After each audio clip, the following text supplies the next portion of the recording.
Kumusta at maligayang pagbabalik sa Revealing Revelation. Mayroon tayong isa pa na sa pagkakataong ito ay ibabalik natin ng kaunti sa kung saan nagsimula ang lahat na siyang mga pagkakaiba sa loob ng mga sinoptikong ebanghelyo. Alam mo, kung bago ka pa lang dito, gusto mong panoorin itong panimulang pagtuturo at marahil ilan sa mga naunang video para mas maintindihan mo ito, dahil ang katapusan ng mga araw ay hindi lang tungkol sa ebanghelyo ni Mateo, kundi ang mga pagkakaiba sa loob ng mga sinoptikong ebanghelyo ni Mateo, Marcos at Lucas. Lahat ng pagkakaiba ay nagpapakita ng propesya, nagpapakita ng kapahayagan sa katapusan ng mga araw, at lahat ng ito ay nasa mga pagkakaiba ng mga ebanghelyo, hindi lamang ang mga diskurso, kundi tiyak na sa loob din ng mga diskurso mismo. Sa mga sinoptikong ebanghelyo, ang pagkakasunod-sunod ay Lucas, Marcos at Mateo.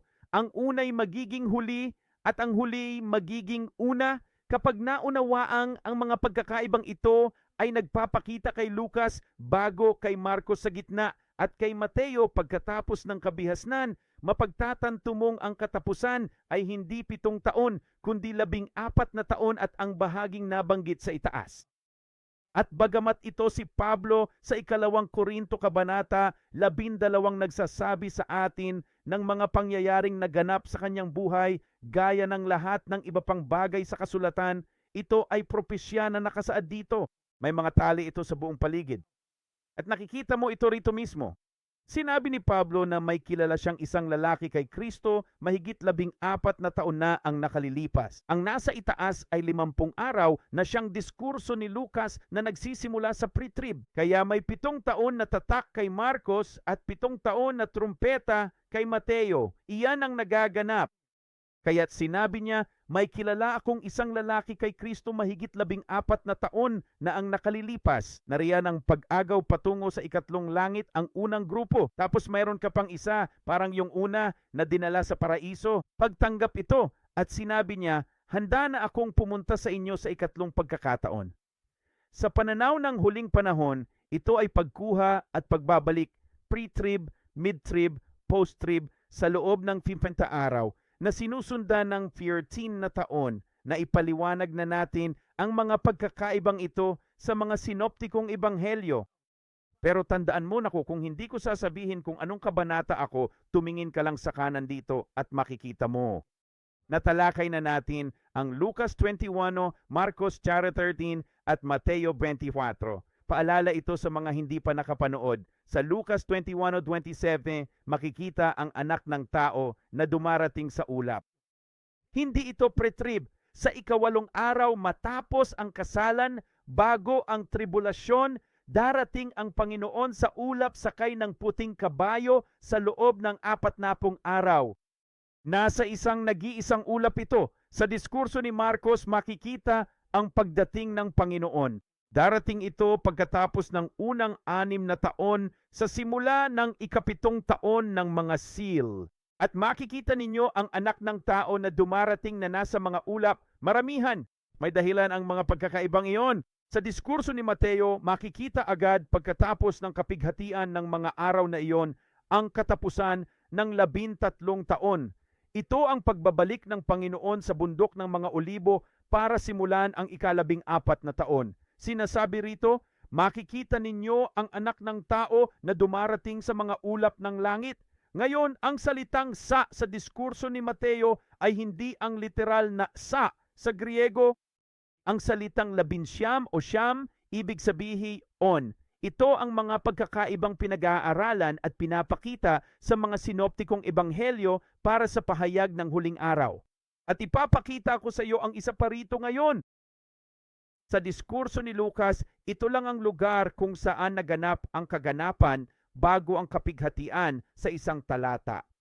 Alam mo bang ang karamihan ng mid-trib at post-trib ay wala sa diskurso ni Marcos? At ang pagbabalik ng Panginoon ay sa bundok ng mga olibo sa diskurso ni Mateo. Pero wala pang pagtitipon sa kanya hanggang sa huli. Si Lucas lamang ang may talatang pre-trib at ang mga taong kinukuha. Sa talata 37, sinasabi, mangagpuyat at magsipanalangin kayong lagi upang kayo'y maging karapat-dapat na makatakas sa lahat ng mangyayari at makatayo sa harap ng anak ng tao. Ito ang grupong accounted worthy. Ang pariralang ito ay makikita sa Mateo sa kwento tungkol sa babaeng 7 beses nang ikinasal na itinanong kay Jesus. Ikinasal siya, namatay ang lalaki, at paulit-ulit itong nangyari. Sa langit, kanino siya magiging asawa? At sumagot si Jesus at sinabi, ang mga anak ng mundong ito ay nag-aasawa at ibinibigay sa pag-aasawa, ngunit ang mga maituturing na karapat-dapat na magkamit ng mundong iyon at ng muling pagkabuhay ng mga patay. Kaya kuwit at magtuturo ako tungkol sa kuwit sa lalong madaling panahon dahil napakahalaga nito. Ang kuwit at ang pagkabuhay na mag-uli ng mga patay ay hindi na manganga-asawa o ibibigay sa pag-aasawa. Hindi na rin sila mamamatay pa sapagkat sila'y kapantay ng mga anghel, pakinggan ninyo ito, at sila'y mga anak ng Diyos, palibhasa'y mga anak ng pagkabuhay na mag-uli. Kaya sila ay tinatawag na ibinilang na karapat-dapat sa sanlibutang iyon. Tinatawag silang mga anak ng Diyos. Walang pagkondena at iyan ang makikita mo sa buong ebanghelyo ni Lucas. Kapag naunawaan mo na ang nobya ni Kristo bago ang trib napupunta bago ang trib, walang paghatol laban sa kanila. Walang paghatol kahit saan sa ebanghelyo ni Lucas. Walang nabanggit na persekusyon. Walang nabanggit na kapighatian. Sa Marcos 12, tungkol sa babaeng 7 beses ikinasal, sinagot sila ni Jesus, hindi ba kayo nagkakamali dahil hindi nyo alam ang kasulatan o ang kapangyarihan ng Diyos? Nakikita mo yan? Sa simula pa lang sinasabi niya sa kanila na nagkakamali sila dahil hindi nila alam ang mga banal na kasulatan. Ang ebanghelyo ni Marcos ay nagsasalita sa mundo ng simbahan, ang natutulog na simbahan na hindi pa handa para sa pre-trib. Hindi sila handa. Wala sila kay Kristo at nahuhumaling sa mundo nang walang alam sa kasulatan. Sabi rito, pagbangon nila mula sa mga patay, hindi na sila mag-aasawa kundi magiging gaya ng mga anghel sa langit. Napapansin mo ba na hindi sila nabibilang sa mundong iyon? Hindi sila tinatawag na mga anak ng Diyos at sila'y lubhang nagkakamali. Nakikita mo yan? Wala sa mga bagay na ito ang nakita natin sa Lucas. Ngayon, kumusta naman si Mateo? Sa Mateo 22, tutungo tayo sa parehong kwento. Versikulo 29, sabi ni Jesus, mali kayo dahil hindi nyo alam ang kasulatan o ang kapangyarihan ng Diyos. Kausap niya ang mga Hudyo sa Mateo. Okay? Ang kay Marcos ay ang 7 taon ng mga tatak. Ang kay Mateo ay ang 7 taon ng mga trumpeta. At tingnan mo ito, kinokondena niya sila ngayon dahil nagkakamali sila. At wala kang nakikitang anuman tungkol sa pagiging mga anak ng Diyos ni sa pagkamit ng mundong iyon. Nakikita mo yan? Ito ang pagkakaiba ni na Lucas bago ang panahon ng kabihasnan kumpara kina Marcos at Mateo. Sina Marcos at Mateo ay dumanas ng pag-uusig at pagkakamali, ngunit wala ito sa ebanghelyo ni Lucas. Bahagi ito ng mga pagkakaiba sa mga sinoptikong ebanghelyo at kung ano ang inihahayag nito. Tingnan natin ang isa pang halimbawa. Sa Lucas Kabanata 23, makikita natin si Jesus na nakasuot ng marilag na damit. Ang magandang roba sa Strong's Concordance ay maningning at maputi. Ngunit sa Marcos 15, binihisan nila si Jesus ng kulay lila. Kapag binasa mo ang Mateo Kabanata 27, dinamitan nila si Jesus ng isang matingkad na balabal. Ito ang lahat bago pumunta sa krus. Bueno, lila at iskarlata, ang mga kulay ni Marcos at ni Mateo, iyon din ang mga kulay na nakasuot sa babaeng nakasakay sa halimaw sa Apokalipsis Kabanata 17. Ang babaeng nasa halimaw ay nakaube at iskarlata, hindi puting damit. Ang pag-uusig at kapighatian ay para kina Marcos at Mateo, pero hindi kay Lucas dahil si Lucas ang nobya ni Kristo bago pa ang kabihasnan. Ang salitang Griego para sa pag-uusig ay 1375 na nasa Mateo ng minsan, 2 beses sa Marcos at wala sa Lucas. Narito ang salita para sa kapighatian. Ang salita para sa kapighatian ay matatagpuan ng 4 na beses sa Ebanghelyo ni Mateo. 3 sa mga ito ay matatagpuan sa mismong diskurso ni Mateo. Kita mo, yan ang 7 taon ng mga trumpeta. At tingnan mo si Mark. Ito ay matatagpuan ng 3 beses sa Ebanghelyo ni Marcos at 2 sa 3 ay matatagpuan sa diskurso ni Marcos sa Ebanghelyo ang unang bahagi at ang diskurso ni Marcos ay kumakatawan sa 7 taon ng mga tatak. Napapansin mo ba ang hindi mo nakikita? Hindi mo nakikita ang diskurso ni Luke. Kita mo? Dahil muli, ang nobya ay walang bahagi sa kapighatian. Ngayon, balikan natin ang mga itinuturing na karapat-dapat. Natatandaan mo ba na sinabi ko sa iyo, sa Ebanghelyo ni Lucas mo lang ito makikita, kaya 4 na beses na itong ginamit. Ang terminong ito ay ginamit ng 4 na beses para sa salita na siyang salitang Griego na 26 na 61. 2 beses itong nabanggit sa Ebanghelyo ni Lucas. Ngayon, tingnan mo ito. Sa 2 iba pang pagkakataon na ginamit ito, sa mga Gawa 5 at sa 2 Tesalonica 1, hindi ito itinuring na karapat-dapat, kundi itinuring na karapat-dapat at itinuring na karapat-dapat. Gusto mo bang malaman kung bakit napaka-wild nito? Konektado ba sila? Okay? Ang mga itinuring na karapat-dapat ay yaong mga pupunta bago ang kapighatian, ngunit may nalabi na pinili ng Panginoong Diyos mula sa mga itinuring na karapat-dapat na pumunta bago ang kapighatian. May natitira pang nalabi sa kanila na maglilingkod sa Panginoon at titiisin nila ang kapighatian sa panahon ng katapusan ng mga araw, naglilingkod sa Panginoon upang tumulong sa pagdadala sa kanyang bayan. At iyan mismo ang nakikita mo sa isang tipolohiya sa mga Gawa, Kabanata 5 at sa 2 Tesalonica 1.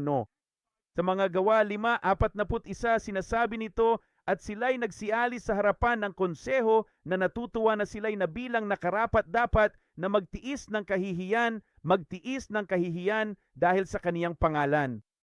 Kaya't sila'y nagalak na maituring na karapat-dapat na magdusa alang-alang sa pangalan ng Panginoon. At sa talata 5 ng 2 Tesalonica 1, na siyang tanda ng matuwid na paghatol ng Diyos upang kayo'y ariing karapat-dapat sa kaharian ng Diyos, na dahil dito'y kayo rin naman ay nagtitiis.